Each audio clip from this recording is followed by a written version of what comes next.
Hello and welcome to Crack Academy. My name is Shashank Roy और आज का एक टॉपिक आपके सामने इंपॉर्टेंट होने वाला है जो इंडिया के नेबरहुड रिलेशन से रिलेटेड है। Now the process of Myanmar actual political unification has begin. Now ये कैसे शुरू हुआ है? अब आप सोचेंगे कि क्या वाकई में म्यांमार में पॉलिटिकल यूनिफिकेशन शुरू हो रहा है? अगर देखा जाए तो म्यांमार में पिछले 2 सालों से लगातार टर्मोइल चल रहा है, तो फिर पॉलिटिकल यूनिफिकेशन कैसे हुआ? अब एक बार इस पूरे आर्टिकल को समझने से पहले हम छोटी सी मैपिंग करेंगे। और मैपिंग में मैंने आपको क्या बताया है, मैपिंग में हमेशा मैं मैपिंग के थ्रू चीजों को समझाने की कोशिश करता हूं। ठीक है, तो ये रहे आपके इंडिया का नक्शा। नहीं, बड़ा बना दिया मैंने, मैं इसको 1 मिनट पहले इंडिया का एक बेसिक सा मैप बना लेंगे। बेसिक सा मैप समझिए आप अच्छे से। ये हमने इंडिया के मैप बना लिए, ये हमने गुजरात कोस्ट खींच दिया। ठीक है, उसके बाद से ये हमारा नॉर्थ ईस्टर्न स्टेट है, उसके बाद से ये हमारा पूरा एरिया है। अब इंडिया के नेबरहुड फर्स्ट पॉलिसी की बात करते हैं। Neighbourhood first policy, neighbourhood first policy में कंट्रीज कौन कौन सी हैं? सबसे पहले इंडिया के नेबरहुड कंट्रीज के बारे में बात कर लेते हैं। The first and foremost is China, then you have Nepal, then you have Bhutan, ठीक है, then you have Myanmar, then you have Bangladesh, then you have Sri Lanka, then you have Maldives, then you have Pakistan, और फार डिस्टेंस में आप अफगानिस्तान को ले लीजिए। नाउ इन सारे areas को अगर देखेंगे तो ये इन सारे एरियाज में आपका ये पूरा एरिया इलाका जो है ये दिखाता है कि ये कंट्रीज इंडिया की प्रायोरिटीज हैं, क्योंकि इन कंट्रीज में जब भी कोई डिस्टर्बेंस होगा तो उसका सीधा सीधा असर, उसका स्पिल ओवर असर, कैस्केडिंग इफेक्ट और डोमिनो इफेक्ट इंडिया की पॉलिटिक्स पे पड़ेगा। जैसे मालदीव्स में अभी इलेक्शन हुए हैं और मोहम्मद मोइजू ने कहा है कि India must go out campaign के अंतर्गत इंडियन ट्रूप्स को इंडिया से बाहर जाने की जरूरत है। म्यांमार में अगर देखें तो डेमोक्रेटिकली इलेक्टेड लीडर आंग सान सू ची को क्या किया? आंग सान सू ची को कि सरकार को डिसबैंड कर दिया है और मिलिट्री जनता का रूल चल रहा है। और इस बार बहुत बड़े पैमाने पे जो सिविल रिबेल्स हैं यूनाइट हो चुके हैं और मिलिट्री जनता के अगेंस्ट में जो है मोर्चा खोल दिया है। और इसी से रिलेटेड ये आर्टिकल है। Now the national unity consultative council को 2021 में बनाया गया। इन्होंने अडॉप्टेड, और नेशनल यूनिटी कंसल्टेटिव काउंसिल ने कब बनाया? जब म्यांमार में तख्ता पलट हुआ और डेमोक्रेटिकली इलेक्टेड गवर्नमेंट को डिसबैंड कर दिया गया। मिलिट्री जनता ने अपने हाथ में सारी बागडोर ले ली और सिविलियन राइट जो है, सिविलियन लिबर्टीज को पूरी तरीके से क्रश कर दिया। उस समय एक ग्रुप बनता है the national unity consultative council, और इसके अंतर्गत फेडरल डेमोक्रेसी चार्टर तैयार किया जाता है 2022 में, और इस तरीके से नेशनल यूनिटी गवर्नमेंट बनती है। नाउ ये सारा डेवलपमेंट म्यांमार जैसी कंट्री के लिए बहुत जरूरी है जहां हमेशा से मिलिट्री रूल ही रहा है। नाउ फेडरल डेमोक्रेटिक, आपका जो फेडरल डेमोक्रेटिक चार्टर है, फेडरल डेमोक्रेसी चार्टर क्या कहता है? ये पॉलिटिकल गाइडलाइन देता है कि फ्यूचर में कॉन्स्टिट्यूशनल डेवलपमेंट कैसे होंगे। Collective will of the Myanmarese people population for a federal democratic structure. तो एक तरह से इंडिया ने जो स्ट्रगल मॉडर्न इंडियन इंडिपेंडेंस के टाइम में किया था, वो उस तरीके का स्ट्रगल जो है वो हो रहा है म्यांमार में। ये ठीक वैसे ही घटना है जिस तरीके से 1885 में कांग्रेस के एस्टैब्लिशमेंट के बाद से इंडिया में बहुत से डेवलपमेंट होते हैं और हम अपने मासेस को प्रिपेयर करते हैं for a democratic transition, for a democratic country. उसी तरीके से म्यांमार में फेडरल डेमोक्रेसी काउंसिल क्या करती है? एक पॉलिटिकल गाइडलाइन तैयार कर रही है, चार्टर तैयार कर रही है कि हमारा देश जो है, म्यांमार के लोगों का कलेक्टिव विल क्या है, वो क्या चाहते हैं और हमारे देश का संविधान किस बेसिस पे बनना चाहिए।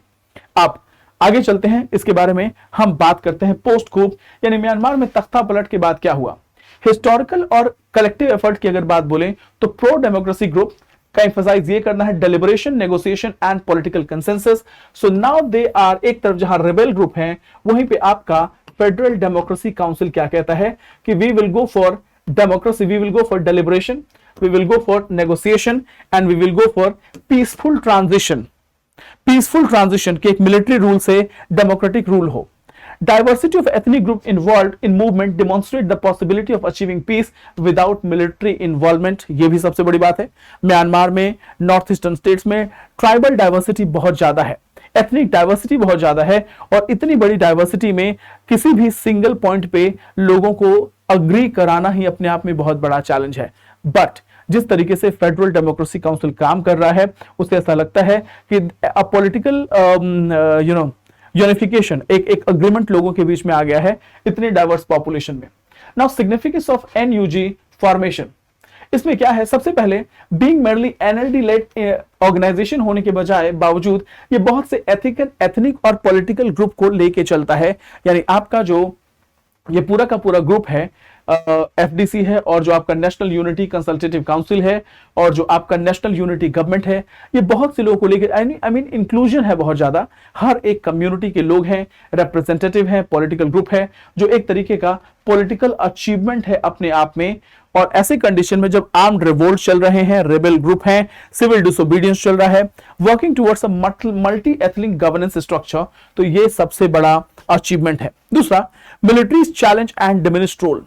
पिछले कुछ सालों में देखा जा रहा है, पिछले कुछ दिनों में जिस तरीके के सिविल ग्रुप ने, जिस तरीके के सिविल रिबेल ने क्या किया है कि they have launched a collective, एक बहुत ही वेल कोऑर्डिनेटेड अटैक म्यांमार की मिलिट्री जनता में लॉन्च किया गया है, जिसके चलते म्यांमार की आर्मी को बहुत से जगह पे पीछे हटना पड़ा है, और इन रेबेल ग्रुप ने उन सारे एरियाज को, टेरिटरीज को कैप्चर कर दिया है। तो म्यांमार की आर्मी की पावर की अगर बात बोले तो it is not so more powerful now, it is no more a formidable और फियरफुल फोर्स है। म्यांमार की मिलिट्री ने बहुत सी जगह चैलेंजेस फेस किए हैं, मोरल डाउन हो रहा है, डिफेक्शंस हो रहे हैं, और कोऑर्डिनेटेड अटैक हो रहे हैं, जो इनके एसेंशियल रोल को क्वेश्चन मार्क लगा रहा है। अभी जो कोऑर्डिनेटेड ऑफेंसिव है ये अनप्रेसिडेंटेड है, और अभी तक इस तरीके का कोऑर्डिनेशन रिबेल ग्रुप में नहीं देखा गया। ना मिलिट्री का मैनिपुलेशन क्या है, मिलिट्री ने टाइम एंड अगेन अपने बेनिफिट के लिए म्यांमार के कॉन्स्टिट्यूशन को मैनिपुलेट किया। उसका रिजल्ट क्या हुआ, मिलिट्री ने हिस्टोरिकली म्यांमार के कॉन्स्टिट्यूशन को मैनिपुलेट किया और 2020 के इलेक्शन में फ्रॉड किया और तख्ता पलट किया।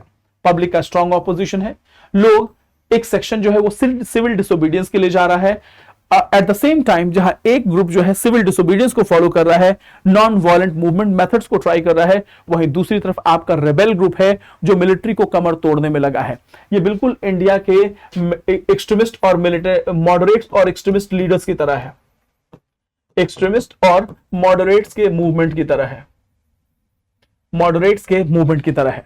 Now unprecedented collective efforts against military, rebel group का जो प्रो डेमोक्रेसी फोर्सेस जो हैं they are pushing military out of various region, और मिलिट्री डिफीट का सामना करना पड़ा है जो आज तक मिलिट्री जनता ने इस तरह से फेस नहीं किया। लेकिन क्वेश्चन ये है कि क्या सिविल रिबेल इतने स्ट्रांग हो सकते हैं, क्या सिविल रिबेल इतने स्ट्रांग हो सकते हैं कि वो मिलिट्री को उनके एरिया से एक्सपेल कर दे? इसके पीछे चाइना का क्या कहना है? China has given a tacit approval, एक साइलेंट अप्रूवल दिए हैं, और चाइना के सपोर्ट से ऐसा माना जा रहा है कि इन सिविल रिबेल के पास इतना ज्यादा आर्म्स एंड एम्युनिशन है कि वो मिलिट्री जनता को भी पीछे ढकेल दे रहे हैं। Now the process of Myanmar's unification has just begin, aiming to complete the nation and state building process disrupted by colonial rule and prolonged military control। तो इन सारी चीजों को अगर देखा जाए, जिस तरीके से कोऑर्डिनेशन चल रहा है सिविल ग्रुप के बीच में, जिस तरीके से federal democracy council non violent protest कर रही है, उसको देखने से ऐसा लगता है कि नाउ वाकई में म्यांमार का यूनिफिकेशन शुरू हो चुका है। इंड्योरिंग रिवोल्ट की बात बोले तो पब्लिक फ्यूरी 1 फरवरी 2021 को बहुत बड़े लेवल पे रेवोल्यूशन हुआ था, और उसके बाद से and the commitment to removing the military remains unwavering. 2001 के बाद से अभी तक ये मूवमेंट लगातार चल रहा है, और म्यांमार को की मिलिट्री जनता को नेस्तनाबूद करने का जो बीड़ा उठाया था इन सारे फेडरल गवर्नमेंट काउंसिल ने, इन सब लोग ने अभी तक इसमें कोई भी पीछे नहीं हटा है, and they are determined in their approach कि कम वॉट में हम म्यांमार में मिलिट्री रूल को खत्म करके रहेंगे, and there must be a civilian government. और इसीलिए इस टॉपिक का नाम रखा गया है that the real political unification, democratic unification of Myanmar has begun. लेकिन एक बात याद रखिएगा कि जैसा मैंने फर्स्ट वाले इमेज पे दिखाया कि किसी भी तरीके का स्पिल ओवर अगर इंडिया के नेबर्स में होता है तो वो उसका इंपैक्ट नेगेटिव या पॉजिटिव होगा। तो अगर कोई भी ऐसी घटना इंडिया के नेबरहुड में चल रही है सो प्लीज उसको ध्यान से देखिए और समझिए और उसको इंटीग्रेट करके पढ़ने की कोशिश कीजिए। चलते हैं नए टॉपिक में फिर से मिलेंगे। Thank you so much, wish may God bless you all. जय हिंद, जय भारत।